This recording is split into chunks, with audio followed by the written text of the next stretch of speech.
Selamat pagi, perkenalkan nama saya Daniel Triyono dari Prodi Sistem Informasi UPPJJ Samarinda. Pada kesempatan kali ini saya ingin membuat video untuk tugas 2 mata kuliah pemrograman berbasis perangkat bergerak. Kita langsung ke soalnya. Untuk tugas 2 ini kita diminta untuk membuat proyek baru untuk menampilkan data cuaca dari sebuah API online dengan alamat sebagai berikut. API ini akan menampilkan data perkiraan cuaca di Jakarta, termasuk temperatur per jamnya ya. Terus kita nomor 2 diminta untuk membuat tampilan aplikasi yang sederhana dengan ketentuan sebagai berikut. Ada waktu dan juga temperatur suhunya ya per jam dalam derajat Celcius. Desain tampilannya juga harus mudah dibaca, misalnya dalam bentuk list atau tabel sederhana. Kemudian nanti akan ada pelaporan dan penilaian sebagai berikut poin-poinnya. Nah, di sini ada catatan jika kesulitan menampilkan semua data, cukup menampilkan 10 data pertama, seperti itu. Nah, ini untuk aplikasinya saya sudah membuat, tampilannya kurang lebih seperti ini. Dan untuk kodenya seperti ini. Saya coba jelasin satu persatu. Yang pertama, sebagai pendahuluan, dokumen ini merupakan laporan tugas 2 ya, yang berfokus pada pembuatan aplikasi web sederhana menggunakan Vue.js dengan satu file single yaitu HTML, dan nantinya saya menggunakan CDN ya dari Vue supaya saya tidak perlu menginstal lagi untuk Vue.js-nya supaya lebih mudah dan simple tentunya. Nah, apa itu CDN? CDN itu adalah Content Delivery Network ya. Di beberapa framework kita bisa menggunakannya. Kemudian tujuan praktikum ini yang pertama mengambil data JSON dari API publik OpenMetro dan menyajikan data temp serta temperatur per jamnya dalam tabel. Kemudian di sini saya menambahkan ada filter tanggal dan jam serta pagination ya, supaya nanti kalau datanya banyak kita bisa loadnya per 10 halaman atau mungkin nanti bisa disetting seperti yang sudah saya buat di kodenya ini. Ada 10, 25 dan juga 50 data per halaman. Kemudian saya juga menambahkan di bagian bawah itu menampilkan JSON mentahnya atau data asli yang sebenarnya disajikan dari API OpenMetro. Jadi nanti kita bisa lihat data aslinya seperti apa yang masih dalam bentuk JSON ya, atau JavaScript notation. Kemudian untuk cara menjalankannya, kodenya nanti saya sudah menyimpan seperti di awal dalam bentuk indeks HTML. Kemudian pastiin komputer terhubung ke internet untuk memastikan kita dapat mengakses API ya. Kalau enggak nanti datanya akan error. Nah, nanti saya akan juga menampilkan data errornya jika koneksinya mati ya, atau internet kita mati. Kemudian setelah halaman terbuka, data akan dimuat otomatis. Untuk membukanya di sini saya menggunakan Mozilla Firefox untuk browsernya.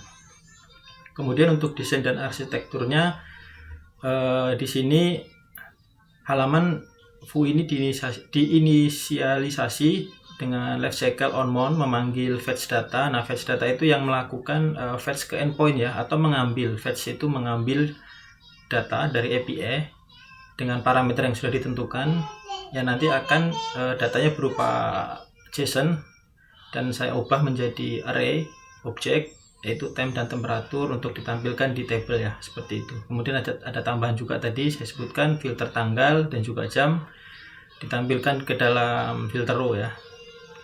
Terus ada JSON mentah juga nanti raw data di bagian bawah.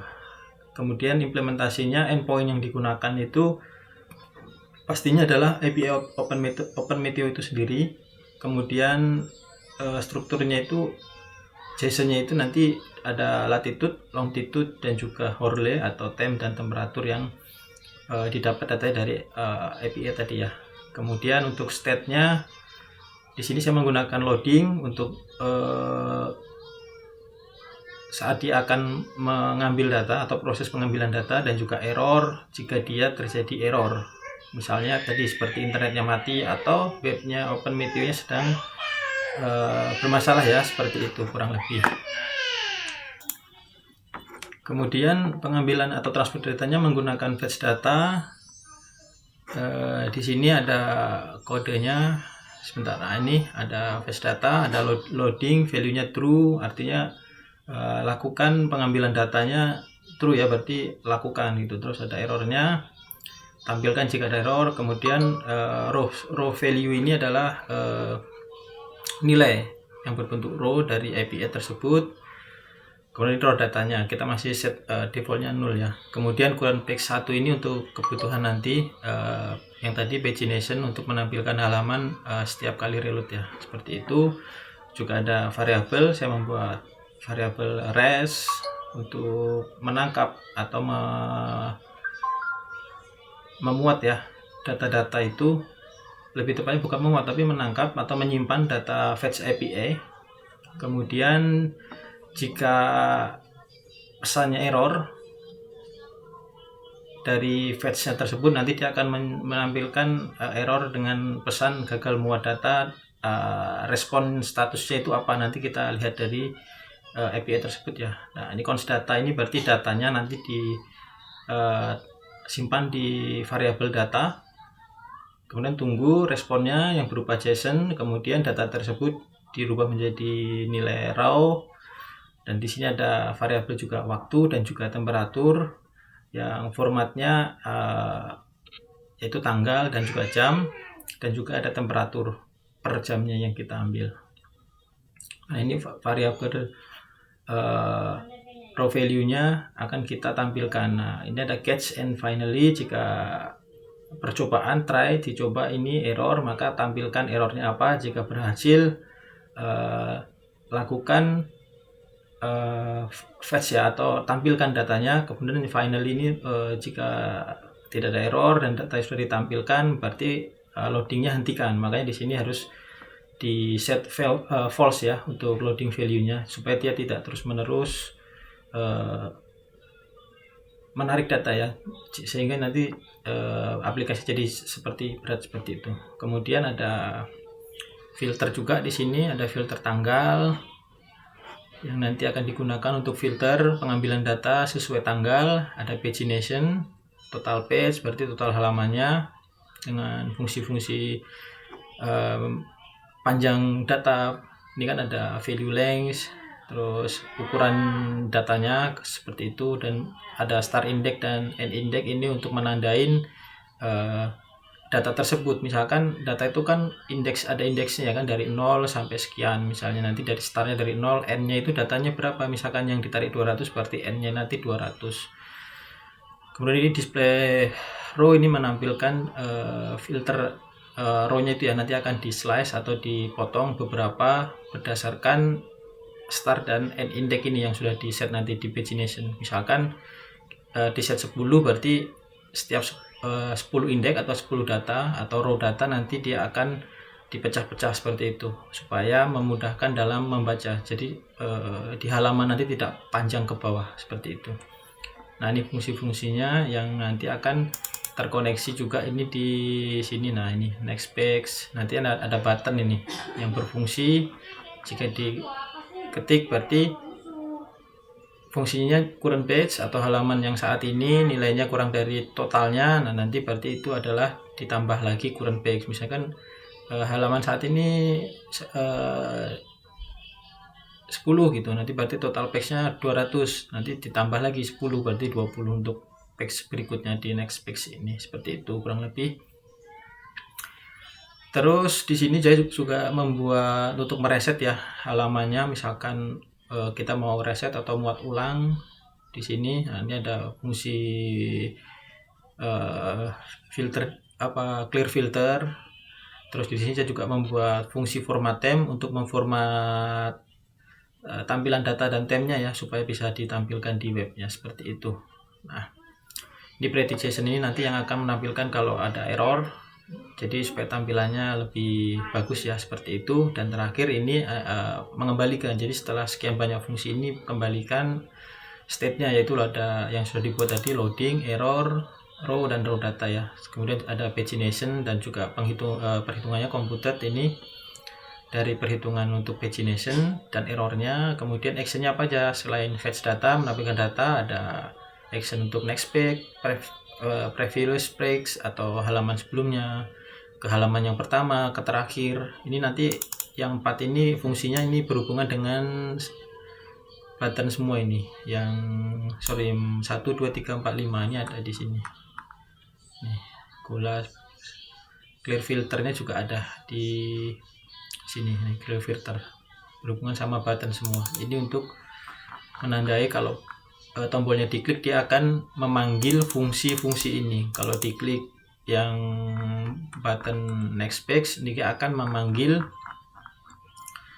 fungsi next page ya, begitu. Nanti dicari sini fungsi next page itu apa. Current page value-nya sama dengan 1 seperti itu. Berarti dia akan kembali ke halaman 1 seperti itu. Kemudian yang terakhir di view kodenya ini harus di mount ke nih ID app.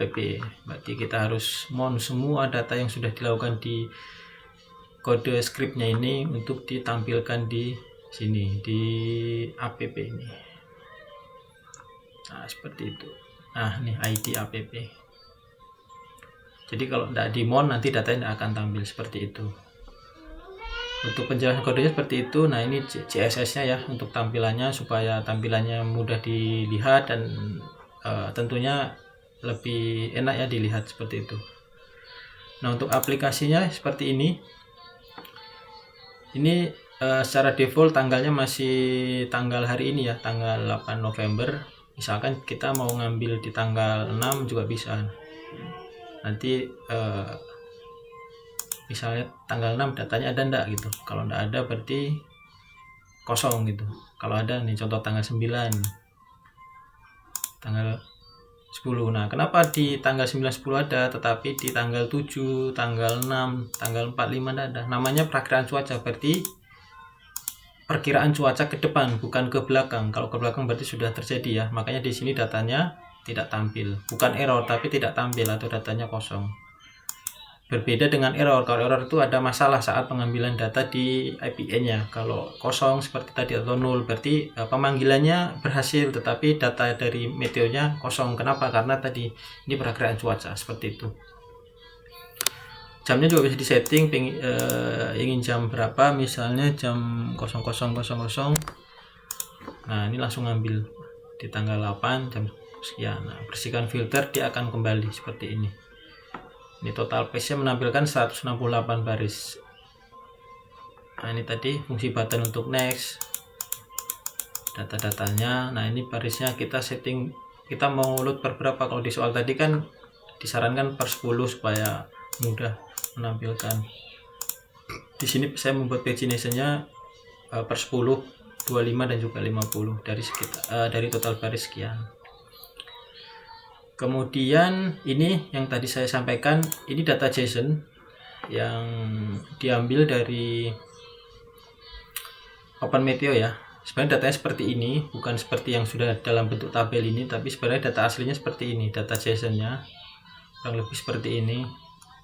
Nah ini sampai ke bawah nih ada 160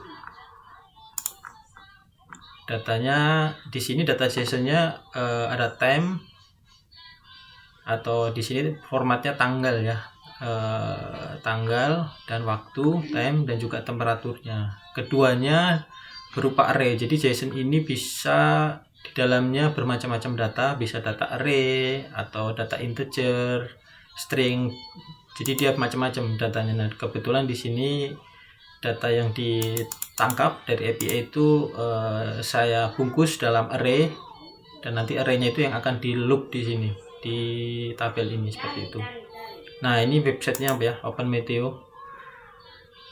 Nah kita bisa mengambil nih banyak, bukan hanya temperatur, banyak sekali di sini yang bisa kita ambil data-datanya.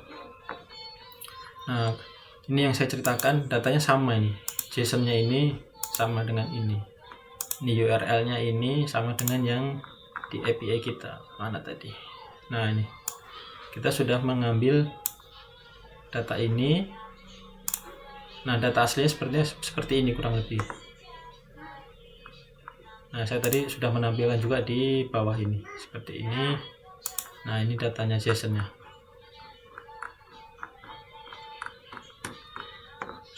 Ini ada datanya.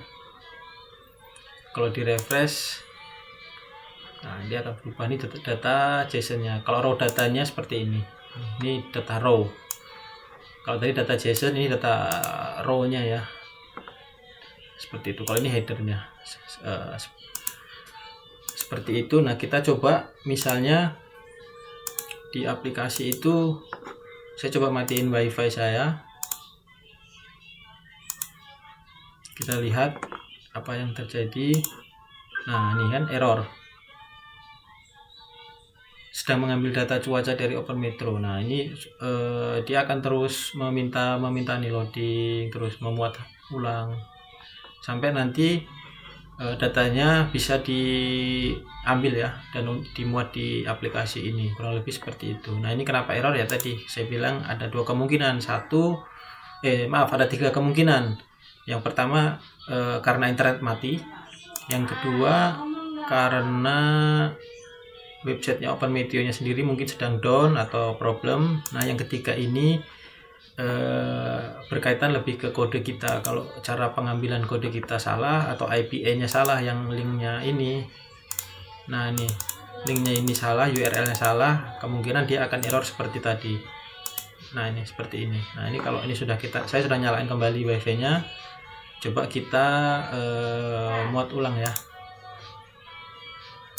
coba refresh. Nah, ini tampil kembali, mau ulang. Nah, ini tampil lagi, ini JSON-nya. Kurang lebih seperti itu hasil uji coba dari aplikasi yang sudah dibuat. Nah, secara analisa saya secara umum suhu cenderung lebih rendah ya pada dini hari atau subuh, terus pagi. Nah, menjelang siang semakin naik, kemudian pada malam hari kembali turun. Nah, dengan menggunakan filter tanggal dan jam ini dapat memudahkan pengguna ya. Misalkan mau ngecek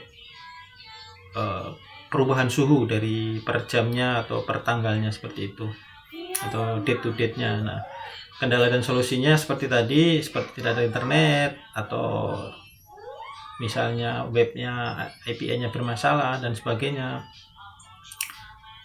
atau menampilkan data kosong karena tadi kita ngambil data yang hari sebelumnya, namanya perakiraan cuaca, berarti yang hari ini atau yang ke depan, yang pastinya ya. Kalau ke belakang pasti datanya kosong, bukan error tapi kosong.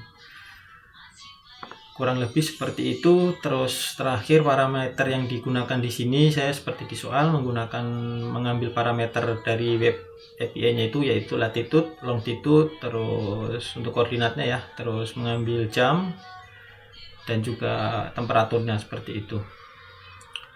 Terus kesimpulannya, aplikasi Single View ini berhasil menampilkan data ya dengan dua kolom yang diminta, yaitu time dan temperatur, dengan tambahan filter tanggal, pagination, dan juga tampilan JSON mentah yang paling bawah tadi. Untuk tautan kodenya dan videonya nanti akan saya masukkan di dokumen laporan tugas 2 ini ya, kurang lebih seperti itu. Nah, mungkin kendalanya di sini dalam membuat aplikasi ini adalah kita harus banyak belajar ya terkait JSON. Apa itu JSON? Kalau belum terbiasa memang agak susah. Jadi di sini saya banyak belajar juga terkait JSON saat mengeksplor untuk pembuatan kodenya, dan juga banyak fungsi-fungsi bawaan dari Vue ya, yang seperti ini, komputer, terus watch, apa itu, seperti itu. Nah, itu menambah kembali ilmu atau pemahaman saya terkait Vue.js ini. Nah, ini JDN-nya yang saya sampaikan tadi, supaya saya tidak perlu menginstal Vue.js di project ini atau di tugas 2 ini. Jadi saya cukup membuat satu file HTML, dan filenya cukup lebih kecil ya. Jadi ini kalau untuk dibuat aplikasi single page, saya rasa cukup sangat ringan. Cuman kekurangannya CDN ini kekurangannya saat webnya ini yang unpkg.com-nya error, aplikasi kita ikut error. Terus kedua, jika versinya file ini yang kita ambil CDN-nya ini misalkan update dan ini sudah tidak digunakan lagi, juga akan error. Kekurangannya itu sih. Terus ketiga juga dia jauh lebih berat ya loadnya. Kenapa berat? Karena kita terus menerus harus terhubung ke web ini atau URL ini supaya bisa menggunakan Vue.js-nya gitu. Kalau ingin lebih ringan aplikasinya, sebaiknya memang diinstal di lokal untuk Vue.js-nya seperti yang sudah saya buat di tugas 1 kemarin. Kurang lebih seperti itu dari saya.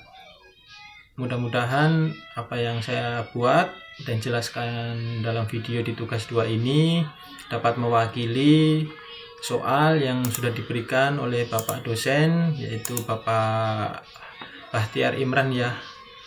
Terima kasih atas bimbingannya. Sejauh ini banyak membantu saya untuk belajar terkait Vue.js atau di mata kuliah pemrograman berbasis perangkat bergerak. Dari saya cukup. Mudah-mudahan apa yang sudah saya sampaikan ini dapat menyelesaikan atau menjawab dari tugas 2 pada mata kuliah pemrograman berbasis perangkat bergerak. Sekian dari saya ucapkan terima kasih dan selamat pagi.